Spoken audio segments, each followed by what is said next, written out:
Chapter 10 of The Sign of the Four by Sir Arthur Conan Doyle. Chapter 10. The End of the Islander. Our meal was a merry one.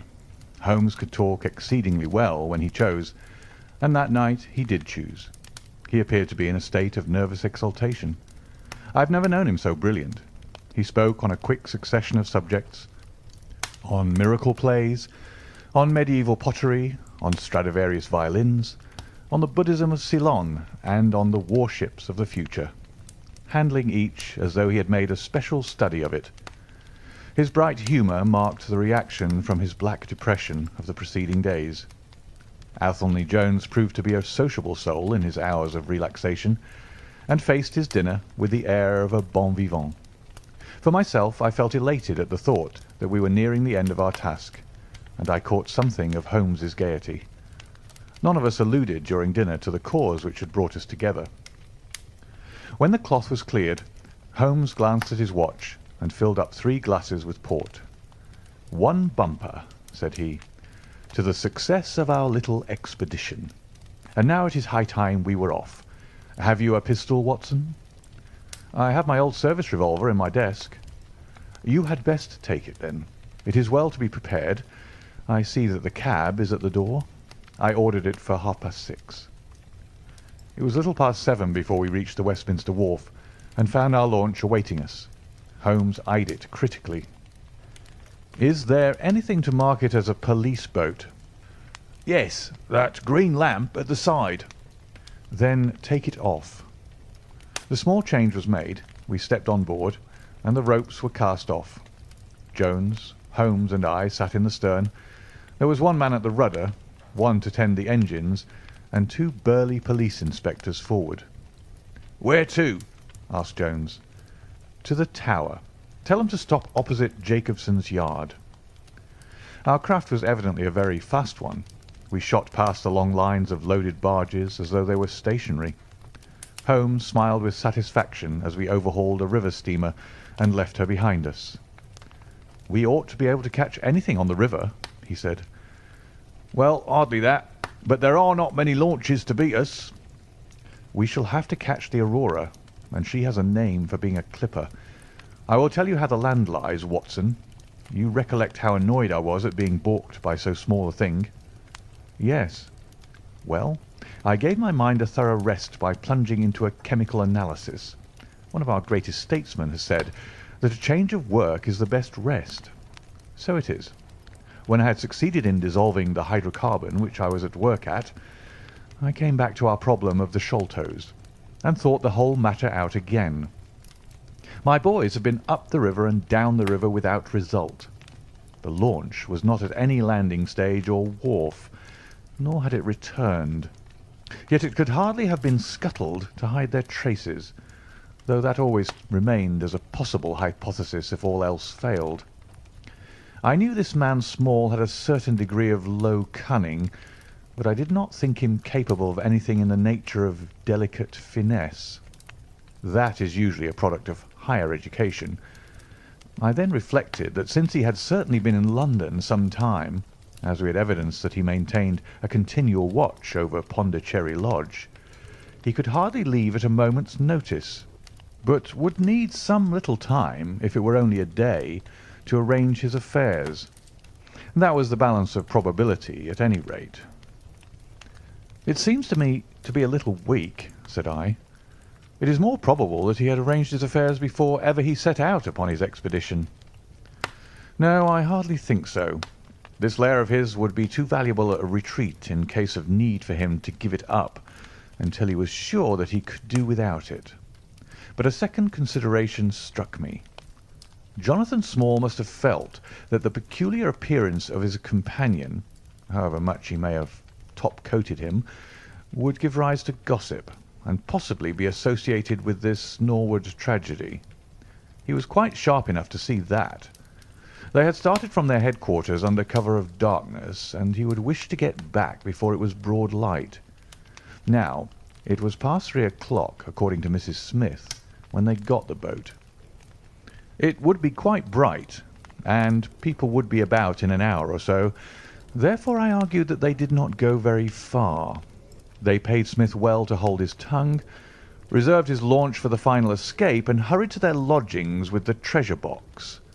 In a couple of nights, when they had time to see what view the papers took, and whether there was any suspicion, they would make their way under cover of darkness to some ship at Gravesend or in the Downs, where no doubt they had already arranged for passages to America or the colonies. But the launch, they could not have taken that to their lodgings. Quite so. I argued that the launch must be no great way off, in spite of its invisibility. I then put myself in the place of Small, and looked at it as a man of his capacity would. He would probably consider that to send back the launch, or to keep it at a wharf, would make pursuit easy if the police did happen to get on his track. How then could he conceal the launch, and yet have her at hand when wanted? I wondered what I should do myself if I were in his shoes. I could only think of one way of doing it. I might land the launch over to some boat builder or repairer, with directions to make a trifling change in her. She would then be removed to his shed or yard, and so be effectually concealed, while at the same time I could have her at a few hours' notice. That seemed simple enough. It is just these very simple things which are extremely liable to be overlooked. However, I determined to act on the idea. I started at once in this harmless seaman's rig, and inquired at all the yards down the river. I drew blank at 15, but at the 16th, Jacobson's, I learned that the Aurora had been handed over to them 2 days ago by a wooden-legged man, with some trivial directions as to her rudder. "There ain't naught amiss with her rudder," said the foreman. "There she lies, with the red streaks." At that moment, who should come down but Mordecai Smith, the missing owner. He was rather the worse for liquor. I should not, of course, have known him, but he bellowed out his name and the name of his launch. "I want her tonight at 8 o'clock," said he. 8 o'clock sharp, mind, for I have 2 gentlemen who won't be kept waiting." They had evidently paid him well, for he was very flush of money, chucking shillings about to the men. I followed him some distance, but he subsided into an alehouse.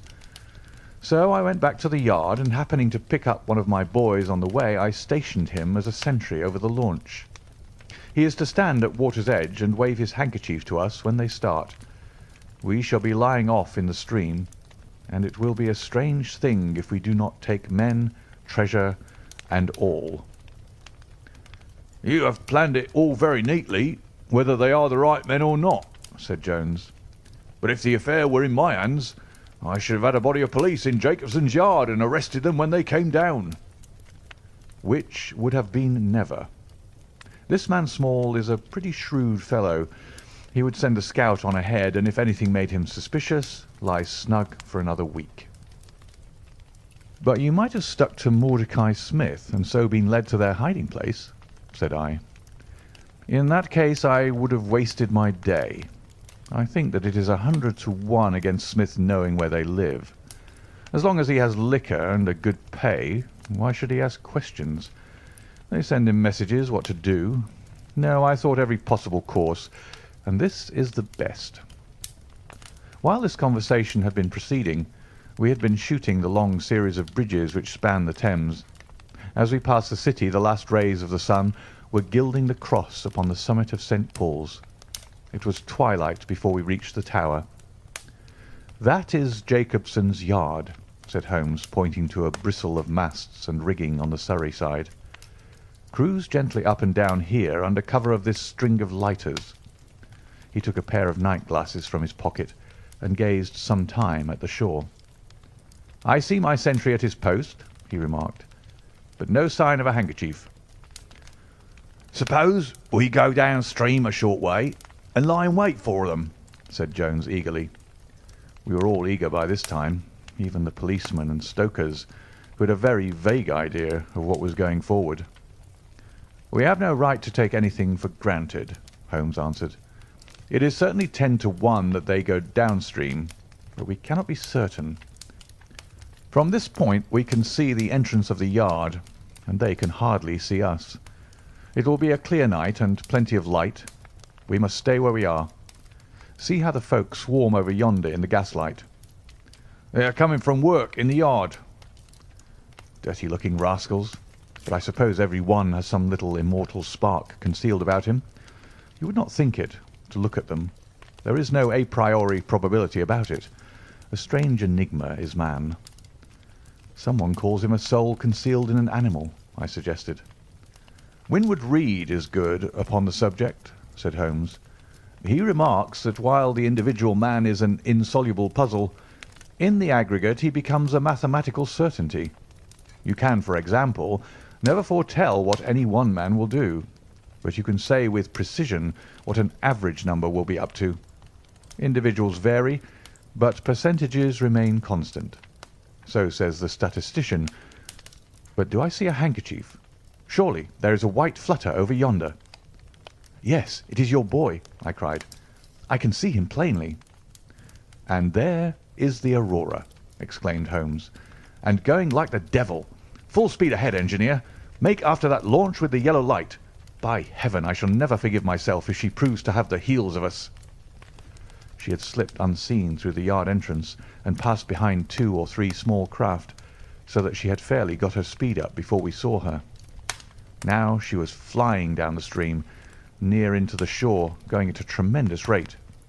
Jones looked gravely at her and shook his head. "She's very fast," he said. "I doubt if we shall catch her." "We must catch her," cried Holmes between his teeth. "Heap it on, stokers. Make her do all she can. If we burn the boat, we must have them." We were fairly after her now. The furnaces roared and the powerful engines whizzed and clanked like a great metallic heart.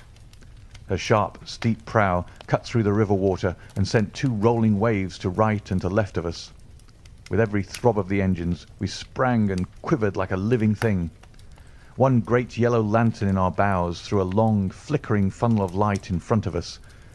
Right ahead a dark blur upon the water showed where the Aurora lay, and a swirl of white foam behind her spoke of the pace at which she was going. We flashed past barges, steamers, merchant vessels, in and out, behind this one and round the other. Voices hailed us out of the darkness, but still the Aurora thundered on, and still we followed close upon her track. "Pile it on, men! Pile it on!" cried Holmes, looking down into the engine-room, while the fierce glow from below beat upon his eager, aquiline face. "Get every pound of steam you can." "I think we can gain a little," said Jones, with his eyes on the Aurora. "I'm sure of it," said I. "We shall be up with her in a very few minutes." At that moment, however, as our evil fate would have it, a tug with 3 barges in tow blundered in between us. It was only by putting our helm hard down that we avoided a collision, and before we could round them and recover our way, the Aurora had gained a good 200 yards. She was still, however, well in view, and the murky, uncertain twilight was setting into a clear, starlit night. Our boilers were strained to their utmost, and the frail shell vibrated and creaked with the fierce energy which was driving us along. We had shot through the Pool, past the West India Docks, down the long Deptford Reach, and up again after rounding the Isle of Dogs. The dull blur in front of us resolved itself now clearly enough into the dainty Aurora. Jones turned our searchlight upon her, so that we could plainly see the figures upon her deck. One man sat by the stern with something black between his knees, over which he stooped. Beside him lay a dark mass which looked like a Newfoundland dog. The boy held the tiller, while against the red glare of the furnace I could see old Smith, stripped to the waist and shovelling coals for dear life. They may have had some doubt at first as to whether we were really pursuing them, but now, as we followed every winding and turning which they took, there could be no longer any question about it. At Greenwich we were about 300 paces behind them. At Blackwall we could not have been more than 250. I have coursed many creatures in many countries during my checkered career, but never did sport give me such a wild thrill as this mad flying manhunt down the Thames. Steadily we drew in upon them, yard by yard. In the silence of the night We could hear the panting and clanking of their machinery. The man in the stern still crouched upon the deck, and his arms were moving as though he were busy, while every now and then he would look up and measure with a glance the distance which still separated us. Nearer we came, and nearer. Jones yelled to them to stop. We were not more than 4 boats' lengths behind them, both boats flying at a tremendous pace. It was a clear reach of the river, with Barking Level upon one side and the melancholy Plumstead marshes upon the other. At our hail, the man in the stern sprang up from the deck and shook his 2 clenched fists at us, cursing the while in a high, cracked voice. He was a good-sized, powerful man, and as he stood poising himself with legs astride, I could see that from the thigh downwards there was but a wooden stump upon the right side. At the sound of his strident, angry cries, there was movement in the huddled bundle upon the deck. It straightened itself into a little black man, the smallest I have ever seen, with a great misshapen head and a shock of tangled, dishevelled hair. Holmes had already drawn his revolver, and I whipped out mine at the sight of this savage, distorted creature. He was wrapped in some sort of dark ulster or blanket, which left only his face exposed. But that face was enough to give a man a sleepless night. Never have I seen features so deeply marked with all bestiality and cruelty. His small eyes glowed and burned with a sombre light, and his thick lips were writhed back from his teeth, which grinned and chattered at us with a half-animal fury. "Fire if he raises his hand," said Holmes quietly. We were within a boat's length by this time, and almost within touch of our quarry. I can see the 2 of them now as they stood, the white man with his legs far apart, shrieking out curses, and the unhallowed dwarf with his hideous face and his strong yellow teeth gnashing at us in the light of our lantern. It was well that we had so clear a view of him. Even as we looked, he plucked out from under his covering a short, round piece of wood like a school ruler and clapped it to his lips. Our pistols rang out together. He whirled round, threw up his arms, and with a kind of choking cough fell sideways into the stream. I caught one glimpse of his venomous, menacing eyes amid the white swirl of the waters. At the same moment, the wooden-legged man threw himself upon the rudder and put it hard down so that his boat made straight in for the southern bank, while we shot past her stern, only clearing her by a few feet. We were round after her in an instant, but she was already nearly at the bank. It was a wild and desolate place where the moon glimmered upon a wide expanse of marshland, with pools of stagnant water and beds of decaying vegetation. The launch, with a dull thud, ran up upon the mudbank with her bow in the air and her stern flush with the water. The fugitive sprang out, but his stump instantly sank its whole length into the sodden soil. In vain he struggled and writhed. Not one step could he possibly take, either forwards or backwards. He yelled in an impotent rage and kicked frantically into the mud with his other foot, but his struggles only bored his wooden pin the deeper into the sticky bank. When we brought our launch alongside, he was so firmly anchored that it was only by throwing the end of a rope over his shoulders that we were able to haul him out and to drag him, like some evil fish, over our side. The 2 Smiths, father and son, sat sullenly in their launch, but came aboard meekly enough when commanded. The Aurora herself was hauled off and made fast to our stern. A solid iron chest of Indian workmanship stood upon the deck. This, there could be no question, was the same that had contained the ill-omened treasure of the Sholtos. There was no key, but it was of considerable weight, so we transferred it carefully to our own little cabin.